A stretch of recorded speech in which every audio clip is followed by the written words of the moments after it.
2020년 8월 2일 큐티 말씀입니다. 열왕기하 15장 1절로 12절입니다.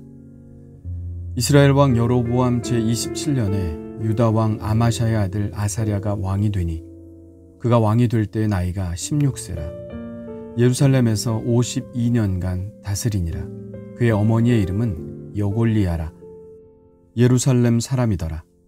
아사랴가 그의 아버지 아마샤의 모든 행위대로 여호와 보시기에 정직히 행하였으나 오직 산당은 제거하지 아니하였으므로 백성이 여전히 그 산당에서 제사를 드리며 분향하였고 여호와께서 왕을 치셨으므로 그가 죽는 날까지 나병 환자가 되어 별궁에 거하고 왕자 요담이 왕궁을 다스리며 그 땅의 백성을 치리하였더라. 아사랴의 남은 사적과 행한 모든 일은 유다 왕 역대지략에 기록되지 아니하였느냐. 아사랴가 그의 조상들과 함께 자매 다윗성에 그의 조상들과 함께 장사되고 그의 아들 요담이 대신하여 왕이 되니라. 유다의 왕 아사랴의 제38년에 여로보암의 아들 스가랴가 사마리아에서 6달 동안 이스라엘을 다스리며 그의 조상들의 행위대로 여호와 보시기에 악을 행하여 이스라엘로 범죄하게 한 느밧의 아들 여로보암의 죄에서 떠나지 아니한지라. 야베스의 아들 살룸이 그를 반역하여 백성 앞에서 쳐 죽이고 대신하여 왕이 되니라. 스가랴의 남은 사적은 이스라엘 왕 역대지략에 기록되니라. 여호와께서 예후에게 말씀하여 이르시기를 내 자손이 4대 동안 이스라엘 왕위에 있으리라 하신 그 말씀대로 과연 그렇게 되니라. 아멘. 아마샤가 죽고 그의 아들 아사랴가 유다를 다스립니다. 아사랴는 다른 이름도 가지고 있는데요. 바로 우시야입니다. 13절과 30절에는 아사랴라는 이름 대신 우시야라고 쓰고 있습니다. 아사랴는 그와 동시대에 이스라엘을 다스렸던 여로보암 2세와 함께 남북 왕국의 전성기를 이끕니다. 14장에서는 여로보암 2세의 전성기를 그리고 있죠. 그는 요나 선지자의 예언에 따라 아람에게 빼앗겼던 이스라엘 영토를 회복하는데 그 범위가 놀랍도록 넓습니다. 하맛 어귀에서부터 아라바 바다까지 영토를 회복했다고 말합니다. 아라바 바다는 사해를 말합니다. 사해는 남유다의 영토와 가깝죠. 사해까지 영토를 회복했다는 것은 요단강 동쪽, 즉 트랜스 요르단 지역의 땅을 완전히 회복했다는 말입니다. 이 땅은 길르앗 라모스로부터 시작해서 아람 왕 하사엘에게 빼앗겼던 땅이죠. 여로보암 2세는 여세를 몰아 북쪽 아람까지 영토를 넓히는데요. 그 끝이 바로 하맛 어귀입니다. 하맛은 다메섹 위쪽에 자리 잡은 도시입니다. 다메섹은 아람의 수도니까 아람의 수도를 정복하고 또 그 위까지도 치고 올라갔다는 이야기입니다. 이 하맛 어귀는 다윗과 솔로몬 시대의 영토였죠. 그러니까 여로보암 2세는 다윗과 솔로몬 때의 영토를 거의 회복했다는 이야기입니다. 남유다의 상황은 어떨까요?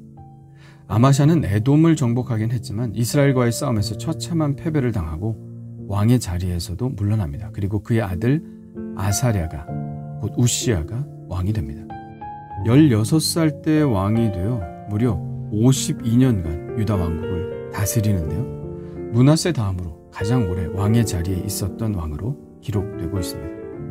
그의 재위 기간이 오래인 만큼 그의 업적도 이스라엘 왕 여로보암 못지않습니다. 열왕기 하에는 별로 그에 대한 소개가 나와 있지 않지만 역대하 26장에 보면 그가 한 일이 비교적 자세히 나와 있습니다. 그는 엘랏을 재건했습니다. 엘랏은 홍해 북단의 항구 도시로 교역에 있어 매우 중요한 위치에 있습니다. 우리가 지금 아카바만이라고 부르는 곳이죠. 솔로몬 왕은 이곳을 통해서 아프리카와 아라비아와 활발한 교역을 했습니다. 그의 아버지 아마샤가 에돔을 정복하려고 했던 것도 바로 이 엘랏을 손에 넣기 위한 것이었는데 아사랴가 이 일을 성취하죠. 또 블레셋 땅을 정복합니다. 블레셋은 다윗 왕도 완전히 정복하지는 못한 땅이었습니다. 그런데 아사랴가 블레셋과 싸워 가드와 야브네와 아스돗 성벽을 헐어버리고 자신의 성을 세우죠. 구르바알이라고 하는 아라비아 땅도 공격합니다. 또 암몬도 다시 조공국으로 삼습니다. 그래서 그의 이름이 애굽 변방까지 퍼져나갔다고 했습니다. 또 농사를 장려해서 광야에 망대를 세우고 저수지를 많이 파고 가축을 많이 길렀으며 산과 밭에 포도원과 농부들을 두고 농사를 짓게 했습니다. 여러모로 유다는 전성기를 구가하였죠. 북이스라엘의 여로보암과 남유다의 아사랴가 확장한 영토를 합하면 다윗 때 가졌던 영토와 거의 같습니다. 그런데 어떻게 이렇게 갑자기 부흥기를 맞게 되었을까요? 그것은 당시 주변 정세가 그러했기 때문입니다.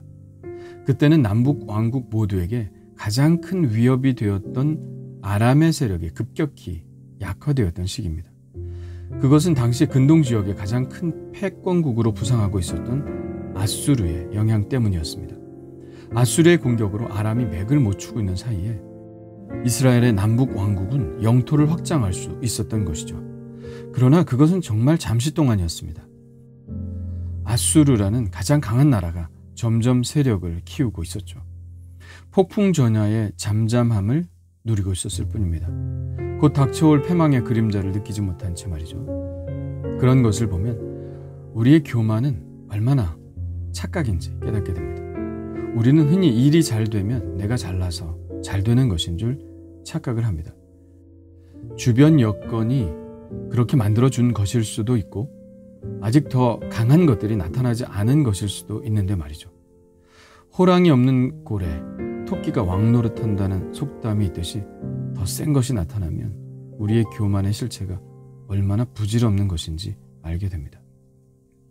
5절에 보면 그런 아사랴의 교만을 암시하는 말씀이 있는데요. 여호와께서 왕을 치셨으므로 그가 죽는 날까지 나병 환자가 되어 별궁에 거하고 왕자 요담이 왕국을 다스리며 그 땅의 백성을 치리하였더라. 왜 이런 일이 일어났을까요? 역다 26장 16절에 보면 이렇게 나와 있습니다. 그가 강성하여지매 그의 마음이 교만하여 악을 행하여 그의 하나님 여호와께 범죄하되 곧 여호와의 성전에 들어가서 향단에 분향하려 한지라. 향단에 분향하는 것은 대제사장의 고유 권한입니다. 그런데 아사랴 왕은 자기가 하려고 했습니다. 그것을 안 같은 이름의 대제사장 아사랴가 막아서죠. 이렇게 말합니다. 여호와께 분향하는 일은 왕이 할 바가 아니요 오직 분향하기 위하여 구별함을 받은 아론의 자손 제사장들이 할 바니 성소에서 나가소서. 이렇게 말하자 왕이 화를 냅니다. 바로 그때 그의 몸에 나병이 번집니다. 제사장들이 그를 급히 성전에서 쫓아내고 그는 별궁에 거하게 되죠. 그리고 그의 아들 요담이 백성을 다스립니다. 그는 이 일만 아니면 참 좋은 왕으로 평가받습니다. 스가랴라는 좋은 멘토가 있었고 그가 하나님께 순종하는 동안 하나님께서는 그의 삶을 형통하게 하셨습니다. 그러나 마지막에 그는 하지 말아야 할 일을 했죠. 과유불급이라는 말이 있습니다. 더 하는 것보다 덜 하는 것이 낫다는 것입니다. 좀 덜 하는 것은 용서가 돼도 지나치는 것, 넘어서는 것은 죄가 될 수 있다는 말이죠. 그는 말년에 교만한 나머지 왕의 권한을 넘어서서 종교적인 권위까지 행사하려고 했습니다. 그것이 하나님의 진노를 산 것이죠. 인간 세계에도 질서가 있듯이 하나님의 나라에도 분명한 질서가 있습니다. 각자 직분에 맞게 하나님께서는 할 수 있는 일을 정하셨습니다. 아무리 내 성이 안 차도 내게 허락되지 않은 일을 해서는 안 됩니다. 교회에서도 질서가 필요하고 가정에서도 질서가 필요합니다. 성경은 말합니다. 마땅히 생각할 그 이상의 생각을 품지 말고 오직 하나님께서 각 사람에게 나눠주신 믿음의 분량대로 지혜롭게 생각하라. 오늘 내게 주어진 일은 무엇일까요? 혹시 다른 사람의 권리를 침해하는 일을 하고 있지는 않나요? 다른 사람의 일을 도울 수는 있겠지만 그 일을 가로채서는 안 된다는 사실 마음속에 새겨봅니다. 주님, 계속해서 지적해 주시는 교만에 대해 생각해 봅니다. 아무리 많은 성취를 이루어도 교만이 제 안에 자리 잡지 않게 하시고 오직 하나님께만 영광을 돌리며 하나님이 정해주신 그 이상의 생각을 넘어가지 않는 순종을 허락하여 주옵소서. 오늘도 제가 마땅히 생각할 것을 생각하게 하시고 맡겨주신 일에 전적으로 헌신하는 하루가 되게 하여 주옵소서. 예수님의 이름으로 기도합니다. 아멘.